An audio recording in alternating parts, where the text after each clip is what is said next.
walk us through, like, if a person watching right now is just believes the government narrative, Lee Harvey Oswald killed him, and that's it, and there's nothing else to it. What would you say is the smoking gun that shows maybe there's a bit more to this? Yeah, that's a great, great question. Well, I would start with Jack Ruby, and I would say to, and again, I'm asking everyone to think objectively and to think critically. Jack Ruby walks into a police station, walks right up to Lee Harvey Oswald, shoots him in the stomach, and kills him before he can go to trial. Now tell us who Jack is, first of all.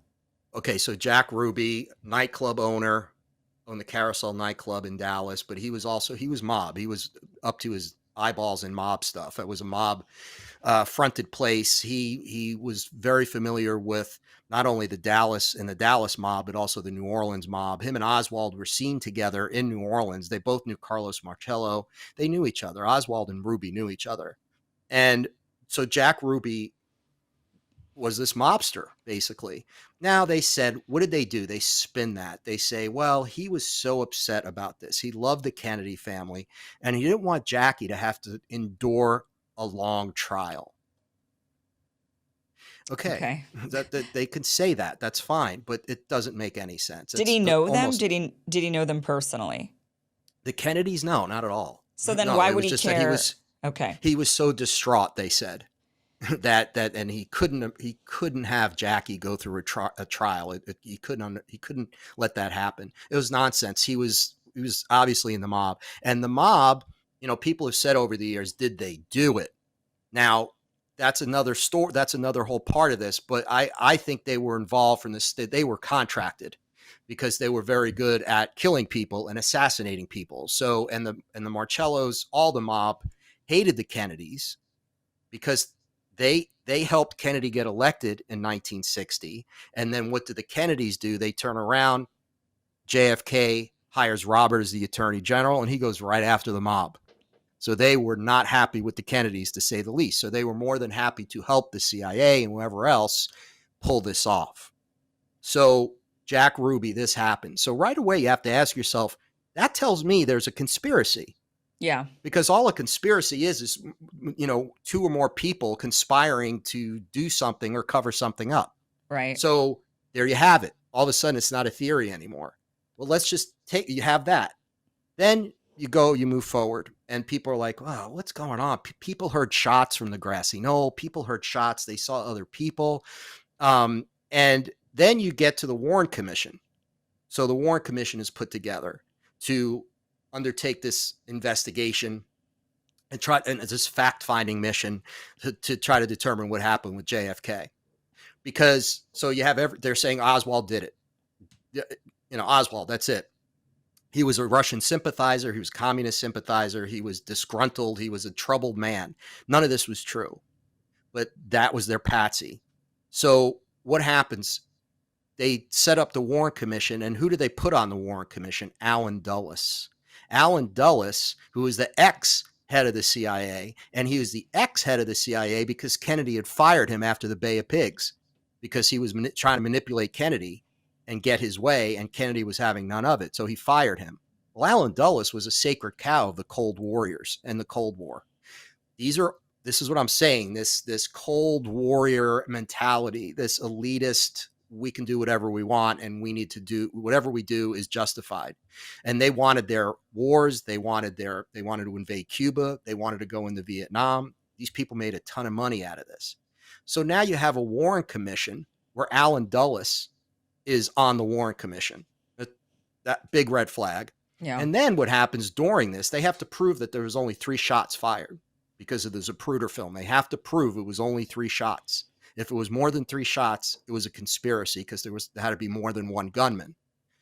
So Arlen Specter comes up, who's on the Warren, he was a Warren Commission attorney, comes up with this magic bullet theory, single bullet theory, which I'll just say, I'll ask people to read what that is on their own and tell me that that's not the most absurd theory ever put forth anyone who knows physics or anything about shooting or guns or bullets is like, that's just he's lying. That doesn't make any sense. So even if you don't know exactly who was shooting from where and who ordered this, you know there's a conspiracy, and there's definitely a conspiracy to cover it up. And that's what I said, start there, and then read the dozens of absolutely phenomenal books written by researchers who dedicated their entire lives to going down that one rabbit hole. In my book, I didn't want to do that. I knew I couldn't do that. These people had done that job. I wanted to talk to them in the book and compile all this information. So when I talked to the researchers, they talked about one specific thing. Well, it was the autopsy photos, or they talked about the Secret Service, or they talked about the Zapruder film. So start there, though, and ask yourself, what makes more sense to you? That this one guy was able to do all these things. And if you go back and see what he was doing in New Orleans before that, it becomes very clear, which is becoming more clear now, that he was an intelligence operative. He worked for the CIA. He was in the false defector program. That's why he defected to Russia and then came back, and no one seemed to care that they didn't even barely interviewed him when he came back. Right. Because they knew he was a CIA guy. It was a false defector program. Yeah, to infiltrate. Correct. Have you ever wished your shoes could be both stylish and comfortable? Well, wish no more, because I've got the answer. Gravity Defier shoes. So you slide into a pair of Gravity Defier shoes and suddenly you will feel like you're walking on clouds. It's like your feet are getting a big comfy hug with every step. So whether you're a busy professional, an active mom or a dad, or just someone who's on their feet or on the go constantly, Gravity Defier has the perfect pair for you. All of you, UCLA Medical Center conducted a double-blind study proving that Gravity Defier shoes reduce 85% of knee pain using their patented shock absorption VersoShock technology. So for a limited time, our friends at Gravity Defier are offering an exclusive limit time Black Friday deal just for being here today. So use code KIM30 for $30 off orders of $100 or more at GDEFY, so GDefy, GDEFY.com, just in time for Black Friday. So from work to workouts, date nights, weekends, Gravity Defier has a style for every occasion. And with this exclusive offer, there's no reason to settle for anything less than the absolute best for your feet, for your knees. So if you're in pain when you walk, head to GDEFY.com, pick your style, and remember to use code KIM30 at checkout for $30 off, $100 or more. This offer does expire November 24th at midnight. So you want to get those now if you're on your feet all day.